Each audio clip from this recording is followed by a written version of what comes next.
Assalamualaikum warahmatullahi wabarakatuh. Bismillahirrahmanirrahim. Kembali lagi bersama saya di mata kuliah Sistem Pendukung Keputusan dengan dosen pengampu Rian Noval Hais MKom, Program Studi Informatika Fakultas Teknologi Informasi Universitas Serang Raya. Kebetulan mata kuliah ini untuk mahasiswa di semester 6, kelas A4. Nah, baiklah. Kali ini materi yang akan kita bahas berkaitan tentang mereview kembali skala Sati atau skala kepentingan yang kita peroleh dengan cara interview kepada narasumbernya langsung. Di sini saya memberikan sebuah contoh. Misalnya di sini kita lihat judul SPK-nya, misalnya tentang pencarian karyawan terbaik atau pemilihan karyawan yang ingin dinaikkan jabatannya. Maka daripada itu, setelah dilakukan observasi dan interview, maka didapatkan kriterianya adalah yang pertama, di sini ada masa jabatan, kemudian ada prestasi, ada absensi, dan ada pendidikan. Nah, data-data ini didapatkan langsung dari narasumbernya. Kalau diibaratkan di dalam sebuah perusahaan, kita asumsikan kita mendapatkan data ini dari seorang HR-nya atau seorang HRD-nya. Nah, kemudian untuk mendapatkan skala kepentingan atau skala Sati tersebut, bagaimana caranya, Pak? Di sini contoh formnya adalah seperti ini.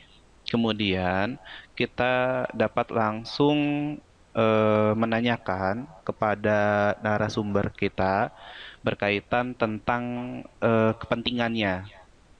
Di awal kita harus menjelaskan apa sih satu, 2, 3 dan sebagainya. Kita harus menjelaskan bahwasanya nilai satu diisi apabila ini skala kepentingannya yaitu sama. Misalnya masa jabatan terhadap prestasi. Artinya sama pentingnya, berarti nilainya satu. Kalau misalkan 3 itu sedikit lebih penting, 5 itu lebih penting, 7 sangat lebih penting, dan 9 adalah extremely sangat lebih penting. Nilai yang paling maksimal adalah 9. Nah, di sini diibaratkan kita membandingkan terlebih dahulu antara masa jabatan dan prestasi. Dan data yang kita dapatkan yaitu bernilai 3 di sini di masa jabatan. Artinya, masa jabatan itu sedikit lebih penting dibanding prestasi. Sedangkan di sini masa jabatan memiliki nilai 2, artinya masa jabatan sedikit lebih penting dari absensi, tapi sifatnya masih ragu-ragu. Artinya nilainya masih lebih pentingan di masa jabatan ketika dibandingkan terhadap prestasi, dibandingkan masa jabatan sama absensi.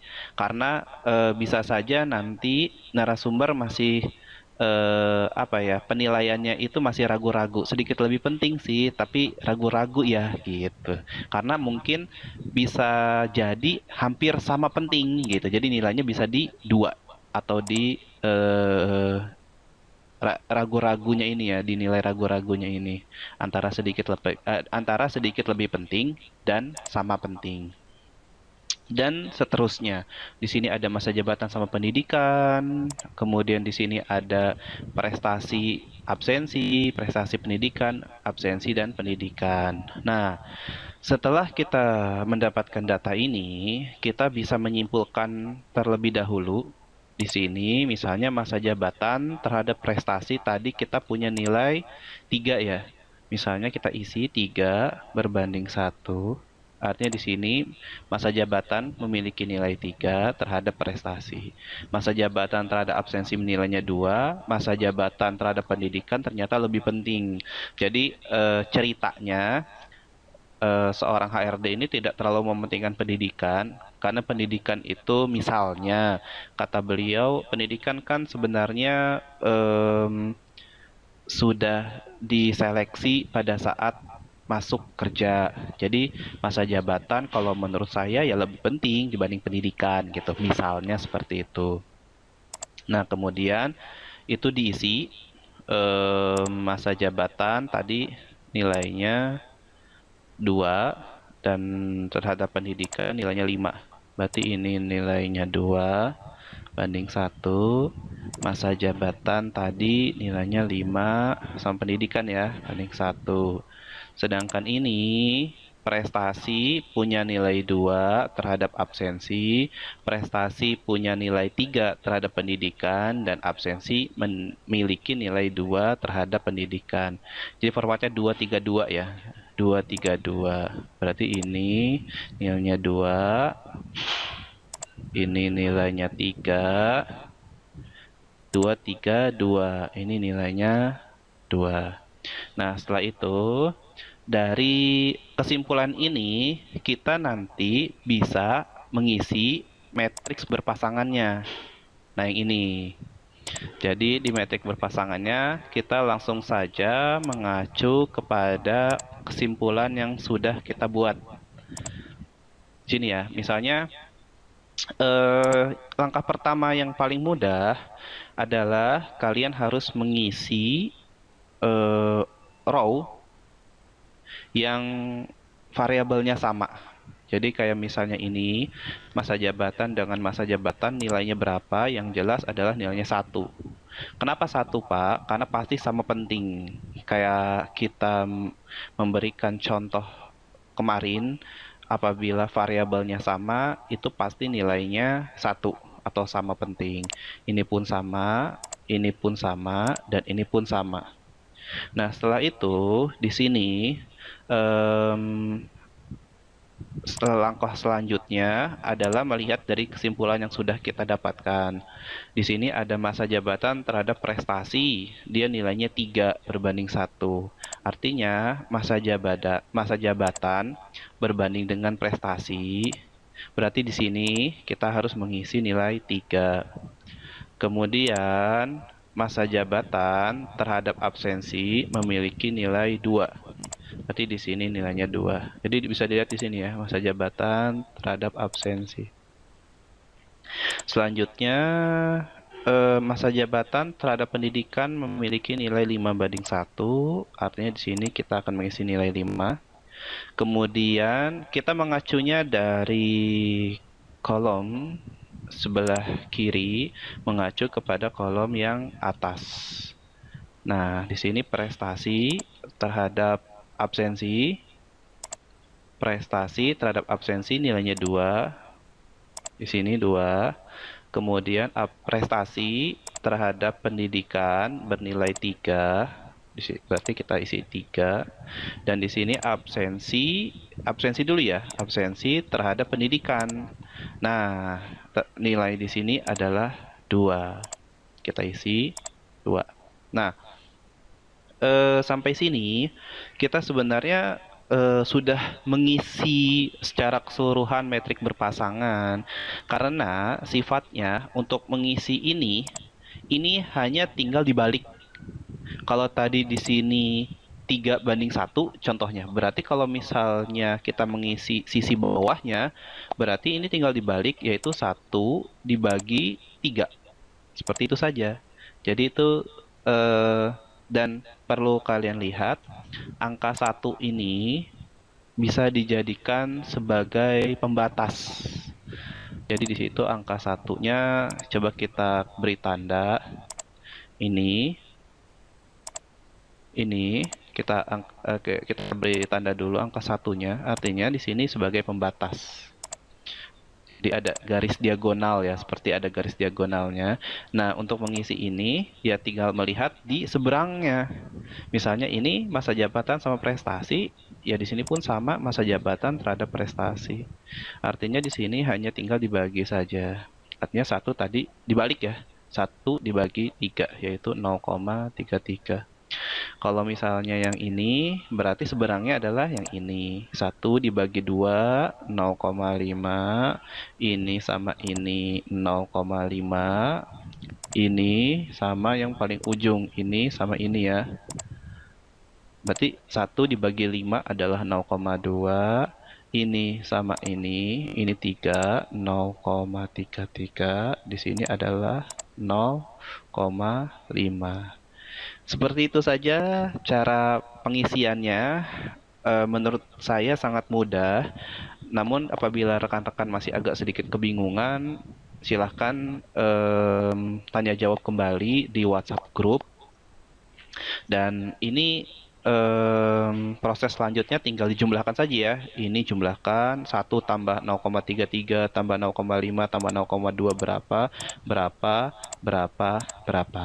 Nah, sampai sini saja materi yang saya berikan. Sebenarnya sifatnya ini hanya mereview kembali dari langkah-langkah AHP yang sudah kita bahas minggu lalu ya. Kenapa saya review kembali? Nah, di sini ada maksud tertentu. Jadi, saya sengaja memberikan latihan soal kepada kalian, yaitu seperti ini. Bisa dibaca, tugasnya adalah mahasiswa Unsera mencari kosan atau tempat tinggal sementara dan kriteria yang mereka butuhkan pada pemilihan kosannya itu adalah harga, jarak, fasilitas, dan akses jalan. Oh, bukan akses jalan. Ini ada luas kamar. Nggak usah ngetik saya. Luas kamar.